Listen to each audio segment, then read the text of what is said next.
कुदरत की आंख मिचौली का खेल चल रहा है। पुण्य कमाने निकले श्रद्धालुओं को बीच बीच में आपदाओं का सामना भी करना पड़ रहा है। लेकिन अच्छी खबर इसी बीच में ये आई है कि कुदरती आपदाओं का समाधान कर लोग बाबा केदार और बद्रीनाथ के दरबार में पहुंच रहे हैं और दर्शन करने के बाद ही घर वापसी कर रहे हैं। आज सुबह केदारनाथ और बद्रीनाथ दोनों जगहों से अच्छी खबर ये आई है। देखिए इस रिपोर्ट के जरिए।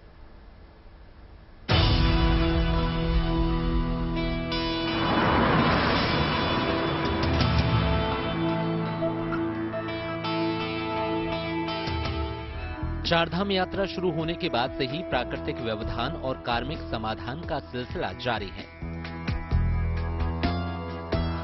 कुदरती आपदा की वजह से बुधवार को केदारनाथ और बद्रीनाथ की यात्रा रोकनी पड़ी थी।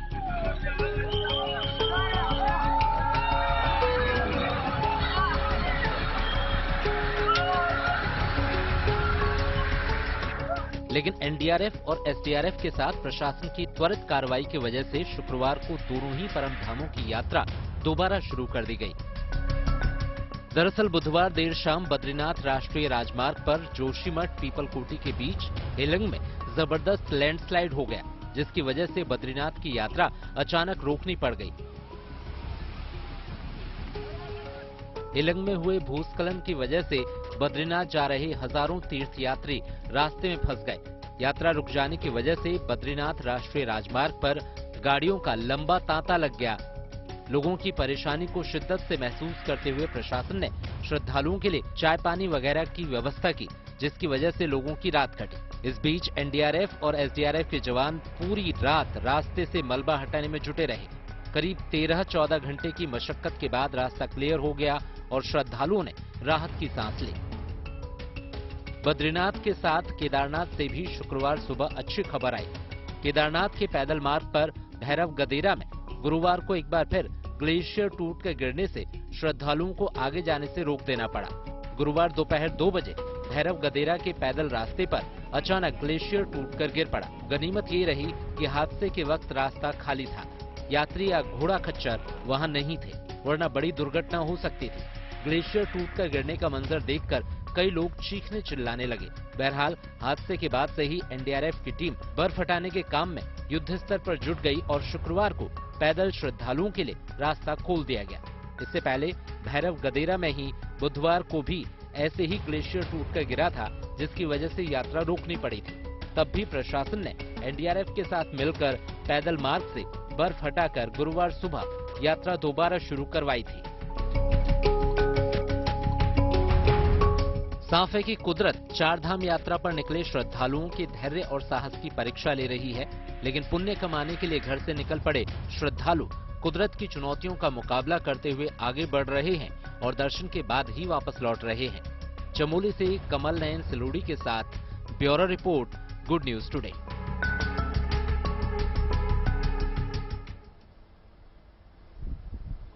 चारधाम यात्रा शुरू होने के बाद अब इंतजार है दुनिया की सबसे ज्यादा ऊंचाई पर मौजूद सिखों के पवित्र तीर्थ स्थल हेमकुंड साहिब की यात्रा का। 15,210 फीट की ऊंचाई पर स्थित गुरुद्वारा श्री हेमकुंड साहिब के कपाट 20 मई को खुलने जा रहे हैं। वक्त कम है, लिहाजा सेना के जवान पूरी शिद्दत से बर्फ काटकर रास्ता बनाने में जुटे हैं। हेमकुंड साहिब में रास्तों पर अभी 10 से 15 फीट मोटी बर्फ जमी है, जिसे हटाने में भारतीय सेना जुटी हुई है। -11 डिग्री तापमान में बर्फ काटकर रास्ता बनाना कितना मुश्किल काम है, इसका अंदाजा इन तस्वीरों को देखकर लगा सकते हैं। पिछले कई दिनों से हो रही भारी बर्फबारी के बावजूद सेना दिन रात बर्फ हटाने का काम कर रही है, जिसका असर अब दिखने लगा है। सेना ने हेमकुंड तक बर्फ हटाकर रास्ता बना दिया है। अब इसे चौड़ा करने का काम किया जा रहा है, ताकि कपाट खुलने के बाद यहां आने वाले श्रद्धालुओं को किसी किस्म की परेशानी नहीं उठानी पड़े।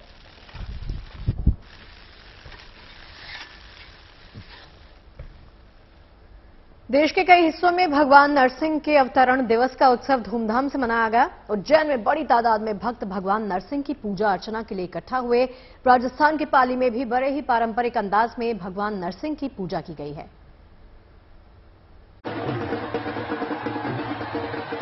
ये जश्न भगवान नरसिंह के प्राकट्य उत्सव का है।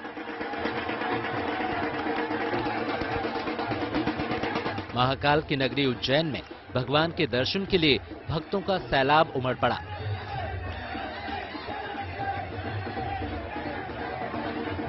भगवान विष्णु के नरसिंह अवतार की महिमा के मंचन के लिए यहाँ भव्य तैयारियां की गई थी। भक्त प्रहलाद के रूप में एक बच्चा मंच पर विराजमान था। हिरण्यकश्यप और हिरण्याक्ष इस बालक को परेशान करने में जुटे थे। तभी भगवान विष्णु नरसिंह अवतार लेकर प्रकट होते हैं और दोनों दैत्यों से भक्त प्रहलाद को बचा लेते हैं।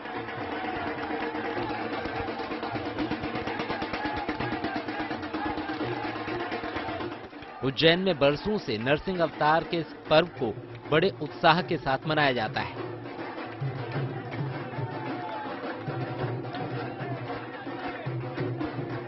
इस मौके पर शहर में जुलूस जैसा माहौल होता है। शाम के वक्त गलियां भक्तों से भरी रहती हैं। नरसिंह भगवान की यात्रा जब इन गलियों से गुजरती है तो लोग फूल बरसाकर उनका स्वागत करते हैं। इसके बाद यात्रा मंदिर में पहुंचती है और पूजा अर्चना की जाती है।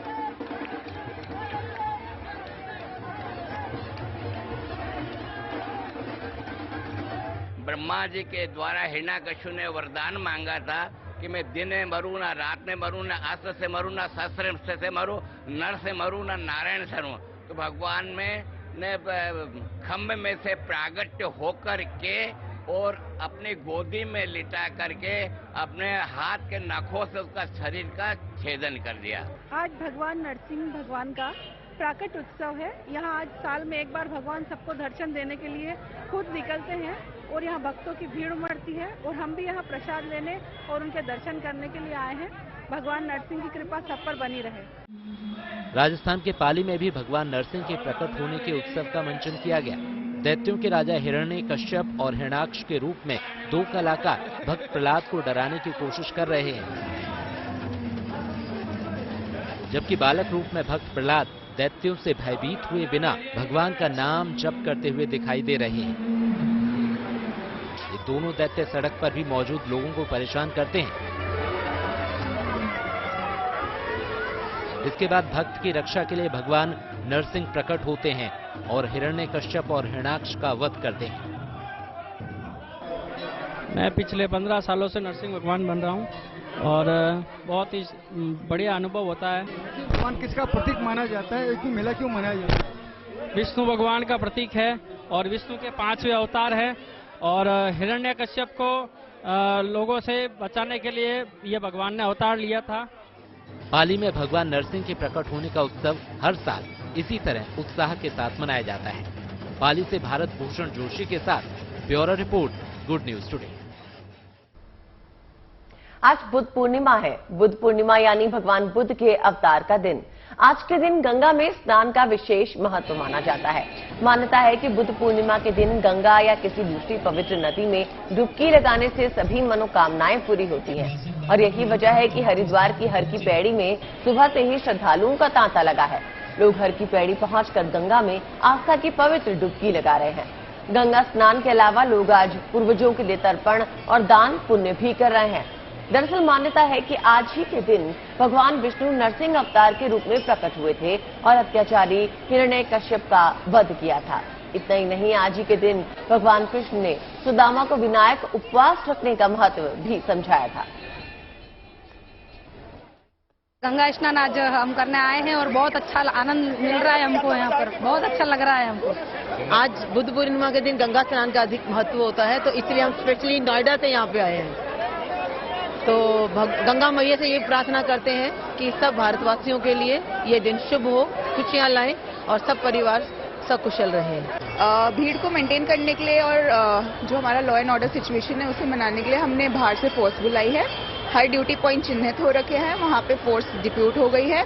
जो हमारी फोर्स है वो 2 राउंड्स में है। जैसे कि आपको पता ही है, कल रात से ही फोर्स का हमारा वहाँ ड्यूटी पॉइंट स्टार्ट हो गया था और अभी भीड़ जैसे जैसे दिन बढ़ेगा थोड़ी थोड़ी बढ़ेगी, तो उसको कंट्रोल करने के लिए भी हमारी सारी जगह चिन्हित है और सब जगह फोर्स डिप्यूटेड है। और चलिए इसी पर ज्यादा बातचीत करने के लिए हमारी सहयोगी नीतू झा दिल्ली से हमारे साथ जुड़ गई हैं। नीतू, देखिए आज का दिन बौद्ध अनुयायियों के लिए देश भर में बेहद खास हो जाता है। आज के दिन का महत्व बहुत ज्यादा है। बताइए आप कहां पर मौजूद हैं, क्या कुछ हलचल चल रही है वहां पर? देखिए, मैं इस वक्त दिल्ली के मंदिर में मौजूद हूँ। भगवान बुद्ध का ये मंदिर है और आपने कहा कि जैसे जो बुद्ध के अनुयायी है उनके लिए आज का दिन काफी अहम हो सकता है। बुद्ध ने अपने अनुयायियों को 84,000 शिक्षाएं दी थी। और आज जो उनके अनुयायी हैं उन्हीं को याद करके, भगवान बुद्ध को याद करते हैं। और आज का दिन खास इसलिए भी है क्योंकि आज ही के दिन भगवान बुद्ध का जन्म हुआ था। आज ही के दिन उन्होंने शिक्षा प्राप्त की थी और आज ही के दिन उन्होंने अपना देश त्यागा। भगवान बुद्ध को भगवान विष्णु का 9वां अवतार भी कहा जाता है पौराणिक कथाओं के अनुसार। इस वक्त मैं उसी मंदिर में मौजूद हूँ जहाँ भगवान बुद्ध का जो उनकी शिक्षाएं हैं उनको याद किया जा रहा है, उसको पाठ किया जा रहा है। उनके जो अनुयायी है उन्हें याद चिंता करें। मैं आपके सहयोगी से कहूँगी कि आपको एक बार दिखाई कि किस तरह से पीछे कैंडल जलाकर ये जो मूर्ति है भगवान की, इसमें भगवान अभी सोए हुए हैं। और ठीक इसके बगल जो दूसरी मूर्ति है भगवान बुद्ध की, उसमें भगवान जाप कर रहे हैं, साधना में लीन है। और यहाँ पर भगवान सोए हैं, उनके जो भक्त हैं वो यहाँ पहुँच रहे हैं और कैंडल जलाकर या अगरबत्ती जलाकर भगवान की पूजा अर्चना कर रहे हैं। और पूरे अगर मैं मंदिर प्रांगण की बात करूँ तो यहाँ हर तरफ आपको पुष्प नजर आएंगे। दरअसल आज की उपासना में पुष्पों का अहम योगदान होता है। साथ ही आज लोग कैंडल भी जलाते हैं और घरों को भी अपने सुगंधित करते हैं, तो अगरबत्ती भी जलाई जाती है। और आज के दिन जो भगवान बुद्ध को मानते हैं वो उपासना करते हैं और दान भी देते हैं। तो मंदिर में भी लगातार उपासना के साथ साथ दान का जो प्रोग्राम है वो भी जारी है। लोगों को शरबत पिलाया जा रहा है, यज्ञ होने वाला है, पाठ होने वाला है और तरह तरह के जो कल्चरल एक्टिविटीज हैं वो भी अभी होंगी। लेकिन मैं अभी मौजूदा वक्त की बात करूँ तो सुबह 8 बजे से ही यहाँ पर भगवान बुद्ध की जो तमाम शिक्षाएं थी उनको याद किया जा रहा है। क्योंकि देखिए भगवान बुद्ध भी जो उनके अनुयायी थे उन्हें यही कहते थे कि आप मेरी शिक्षाओं को बढ़ाइए, आप मेरी शिक्षाओं को याद रखिए। भगवान बुद्ध ने ये भी कहा था कि जो संसार है वो दुखों का कारण है क्योंकि हमारी बहुत वासनाएं, हमारी बहुत इच्छाएं हैं। तो जो यहाँ मॉन्क हैं, जो साधु हैं, वो सुबह से पहुंच रहे हैं और लोगों को भगवान बुद्ध की जो शिक्षाएं हैं वो दे। बहुत बहुत शुक्रिया नीतू हमारे साथ जुड़ने के लिए और हमारे दर्शकों को जानकारी देने के लिए। तो तमिलनाडु के मदुरई में इन दिनों चिथिराई उत्सव के रंग और उमंग में पूरा शहर डूबा हुआ सा है। मदुरई में विश्व प्रसिद्ध मीनाक्षी मंदिर है और मीनाक्षी को शिव की पत्नी पार्वती का ही रूप माना गया है।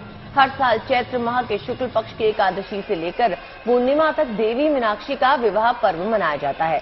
देवी मीनाक्षी का विवाह सुंदरेश्वर यानी भगवान शंकर के साथ होता है। ये पर्व लगभग 15 दिन तक चलता है और इस दौरान अलग अलग रीति रिवाज और मान्यताओं के मुताबिक अनुष्ठान किए जाते हैं। 23 अप्रैल से जारी चिथिराई महोत्सव अब अपने अंतिम पड़ाव में आ गया है और इस खास मौके पर हजारों की संख्या में श्रद्धालु मौजूद रहते हैं और इस अनोखे विवाह के साक्षी बनते हैं। आप तस्वीरों में देख सकते हैं कि भक्तों में कितना उत्साह और उल्लास है।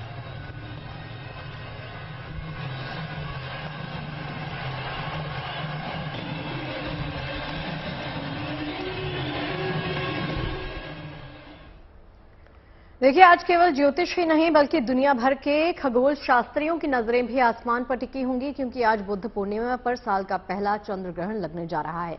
तो इस चंद्र ग्रहण का इंसानी जीवन पर क्या असर रहने वाला है, क्या प्रभाव पड़ने वाला है, चंद्र ग्रहण से जुड़े ऐसे तमाम पहलुओं को इस खास रिपोर्ट के जरिए समझ लेते हैं।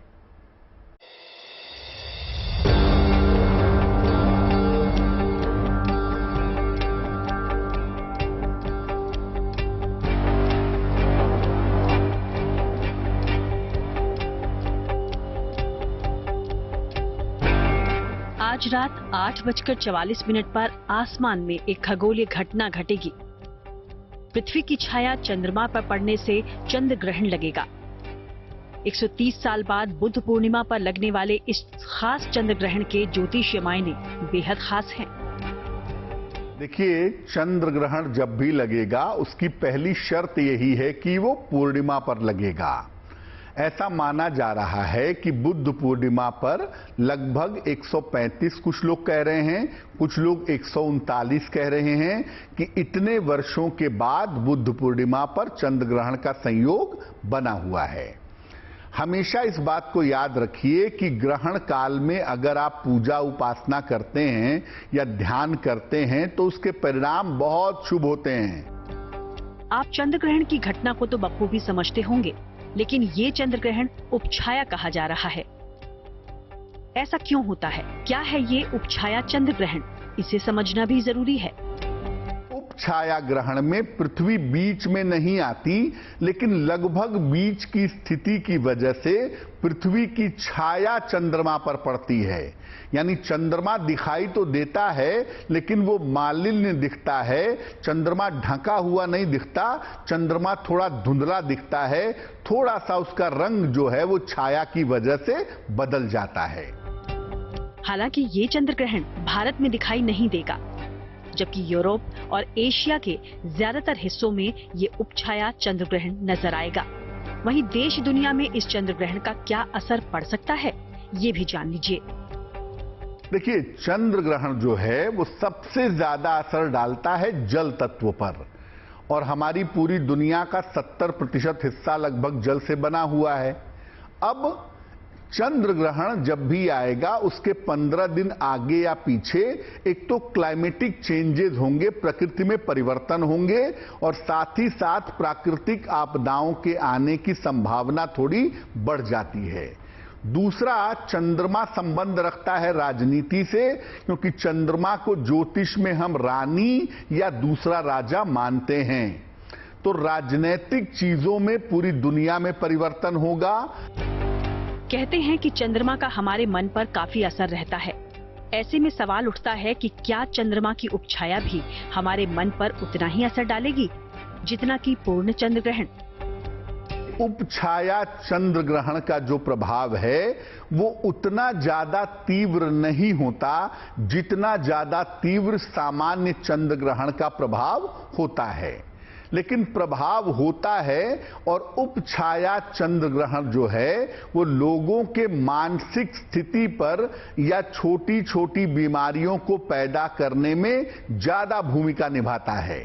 जो सामान्य चंद्र ग्रहण है उसका प्रभाव प्रकृति पर, लोगों के सोच पर सबसे ज्यादा पड़ता है, लेकिन जो उपछाया ग्रहण है इसका प्रभाव होता जरूर है लेकिन उतना ज्यादा नहीं होता जितना ज्यादा सामान्य चंद्र ग्रहण का प्रभाव होता है। तो जैसा कि आपको पता ही है कि ये चंद्र ग्रहण भारत में दिखाई नहीं देगा, लेकिन इस दौरान सूतक काल को लेकर कुछ सवाल भी लोगों के मन में कौंध रहे हैं। उपछाया ग्रहण भारत में दिखे या न दिखे, अगर ये उपछाया ग्रहण है तो सूतक के कोई भी नियम लागू नहीं होंगे। अब उपछाया ग्रहण को चूंकि ग्रहण की श्रेणी में रखते ही नहीं हैं, इसलिए आप जो चाहिए खाइए, विश्राम करना चाहिए करिए, मंदिर में पूजा करना चाहिए करिए, गर्भवती महिलाओं को चिंता करने की भी जरूरत नहीं है। फिलहाल बुध पूर्णिमा की रात चांद पर धरती की छाया पड़ने जा रही। जाहिर है 130 साल बाद ये उपछाया चंद्र ग्रहण लग रहा है, तो इसका मानव जीवन पर असर काफी अहम माना जा रहा। Bureau report, good news today. और चलिए अब आपको दिखाते हैं ऑपरेशन कावेरी की स्माइल गृह युद्ध से बेहाल सूडान से भारतीयों की सुरक्षित वापसी लगातार जारी है। अब तक 3,500 से ज्यादा भारतीयों की वतन वापसी हो चुकी है। हिंदुस्तानियों को लेकर लेटेस्ट फ्लाइट दिल्ली और अहमदाबाद पहुंची, जहां लोगों ने अपनी खुशी बयां की है।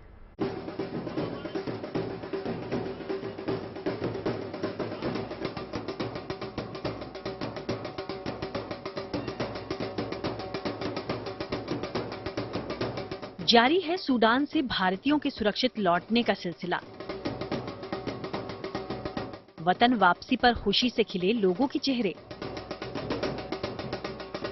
लोगों ने सरकार के इंतजाम को सराहा। सेना के पराक्रम को किया सलाम, कहा ऑपरेशन कावेरी की जय हो। सबसे बड़ा काम जो इन्होंने इसमें किया है वो इंडियन मिलिट्री ने किया है। मतलब इनके जाने से ना, इनका एक ड्रेस देखने से वो अलग ही फीलिंग आती है, सिक्योरिटी की जो फीलिंग आती है। बहुत अच्छा लग रहा है। कैसे हालात थे वहाँ पे? वहाँ पे बहुत ही ज्यादा वो था कि जैसे किचन में खाना बना रही थी तो ऊपर से जा रहा था, अब जैसे लग रहा था कि ये अभी यहीं पे गिरेगा। और गोलियों की आवाज ऐसे थी जैसे हम दिवाली में पटाखे फोड़ते हैं तो रुकने का एकदम से हो जाए, ऐसे आवाजें थी।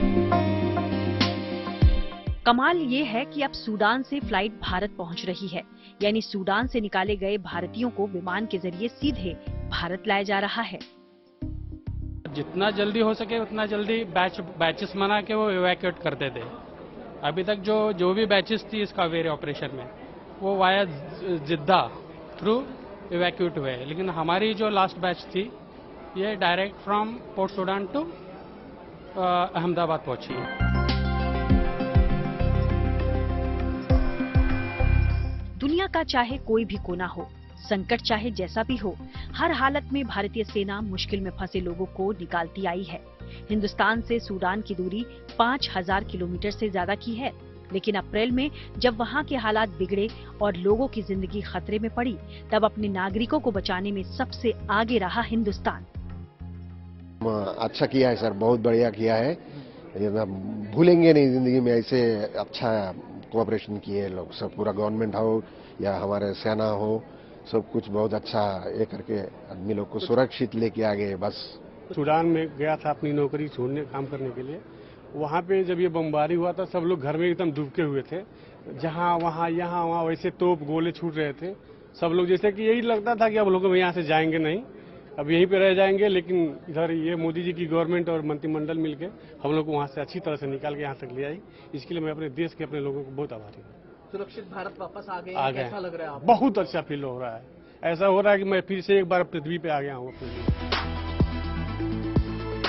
आपको बता दें कि 24 अप्रैल को भारत सरकार ने अपने नागरिकों को बचाने के लिए ऑपरेशन कावेरी का ऐलान किया। तब से लेकर अब तक रेस्क्यू ऑपरेशन लगातार जारी है। सेना, वायुसेना और नौसेना ज्वाइंट ऑपरेशन के जरिए मिशन को अंजाम दे रही हैं और भारतीयों की वतन वापसी करा रही हैं। अभी यहाँ आके हमको बहुत अच्छा सेफ फील हो रहा है, और वहाँ पे एम्बेसी, इंडियन गवर्नमेंट या सऊदी में जो भी एम्बेसी है, बहुत मतलब अच्छा से हम लोग को ट्रीटमेंट किया और अच्छा से यहाँ तक सेफ ला दिया।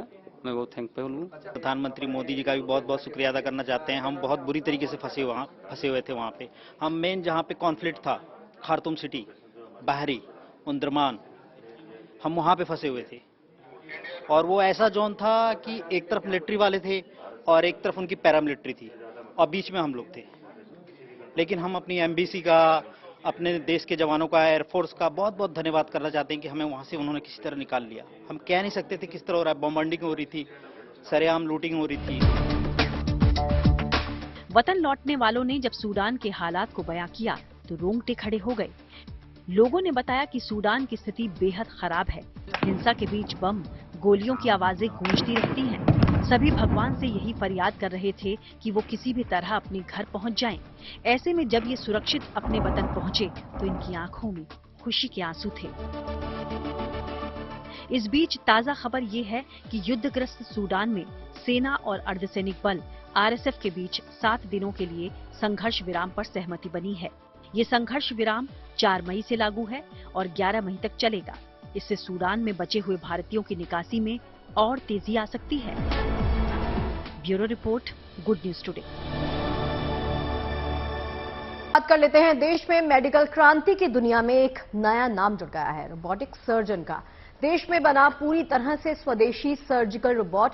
इस रोबोट का नाम SSI मंत्रा है। करीब 1 साल पहले इस रोबोट को राजीव गांधी कैंसर इंस्टीट्यूट में इंस्टॉल किया गया है। दावा इसके साथ ये किया गया है कि तब से इसने 100 से ज्यादा सर्जरीज की हैं, सबकी सब सफल रही। और दावा तो ये भी है कि मौजूदा सर्जिकल रोबोटिक सिस्टम की तुलना में ये आधुनिक सर्जिकल रोबोटिक सिस्टम ज्यादा प्रभावी और किफायती भी है।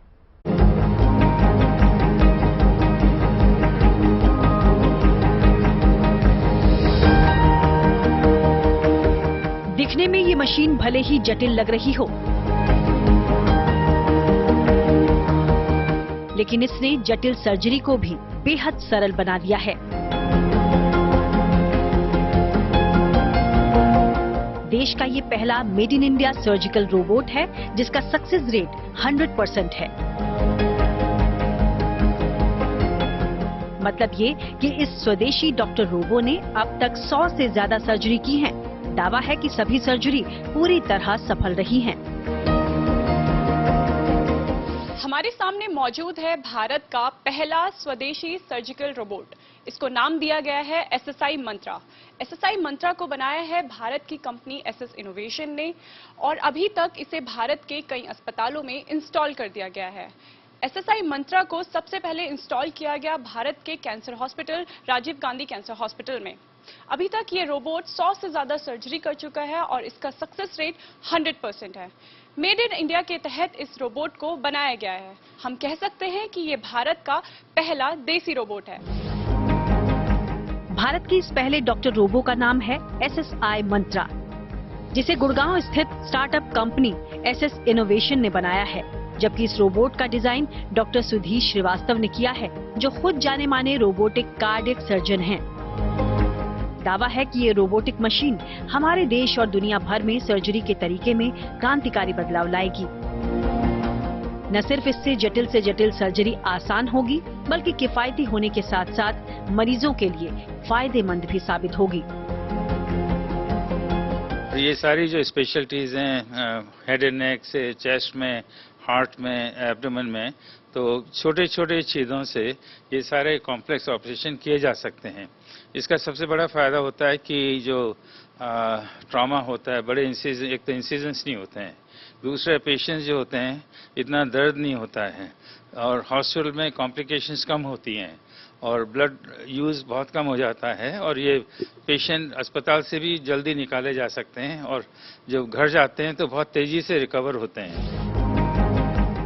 भारत के देसी सर्जिकल रोबोट को करीब 1 साल पहले राजीव गांधी कैंसर हॉस्पिटल में इंस्टॉल किया गया। तब से इस डॉक्टर मंत्रा ने 100 से ज्यादा सफल सर्जरी की है। नॉर्मल सर्जरी की तुलना में इसमें गलती की संभावना न के बराबर रहती है। अच्छी बात ये भी है कि रोबोटिक सर्जरी में मरीज के शरीर में कम से कम चीरे लगाए जाते हैं, और तो और मरीज की रिकवरी भी काफी जल्दी होती है। चलिए डेमो के जरिए आपको समझाते हैं कि किस तरह दूर बैठे रोबोट मंत्रा के जरिए मरीज की सर्जरी की जाती है। इसको बोलते हैं हम लोग सर्जन कमांड सेंटर। तो वहाँ पे एक बड़ा 3D मॉनिटर है, तो इसमें 3D कैमरा लगाया जाता है, तो वो 3D व्यू वहाँ जाता है। सबसे बढ़िया जो है 3D का कि इसमें वो डेप्थ होती है, तो इससे हम लोग बहुत प्रिसाइजली वहाँ पहुँच सकते हैं। दूसरा ये हैंड कंट्रोल्स हैं, तो यहाँ पे हैंड कंट्रोल्स को हिला करके वीडियो देख करके हैंड कंट्रोल से ये जो सारे इंस्ट्रूमेंट्स हैं, इधर आप इधर देख सकते हैं इधर, तो यहाँ पे ये है रोबोटिक आर्म्स हैं और इंस्ट्रूमेंट्स हैं, तो वो वहाँ से कंट्रोल किए जा रहे हैं। तो इसेंशियली ये अलाउ करता है, तो एक तो बीच में कैमरा है, 3D कैमरा है, तो वो ऐसे लाइक ह्यूमन आइज, और ये जो इंस्ट्रूमेंट्स हैं ये लाइक ह्यूमन आर्म्स, तो वहाँ बैठे बैठे हम लोग ये चीजें दूर से कर सकते हैं। भारत में रोबोटिक सर्जरी पहले से की जाती रही है, लेकिन इसके लिए सर्जिकल रोबोट विदेशों से खरीदने पड़ते थे, जो काफी महंगे मिलते थे। लेकिन दावा है कि इस स्वदेशी सर्जिकल रोबोट की मदद से अब भारत के सभी अस्पताल आसान और किफायती रोबोटिक सर्जरी कर पाएंगे। दिल्ली से अनामिका गौड़ के साथ bureau report, good news today. और चलिए पहुंच गए हैं लंच टाइम के अंतिम पड़ाव पर, जहां पर आपको दिखाएंगे किसी महान शख्सियत की कई बातें। वक्त है आज के विचार का। बिल गेट्स ने कहा है कि बड़ी जीत हासिल करने के लिए आपको कभी कभी बड़ा जोखिम उठाना पड़ता है।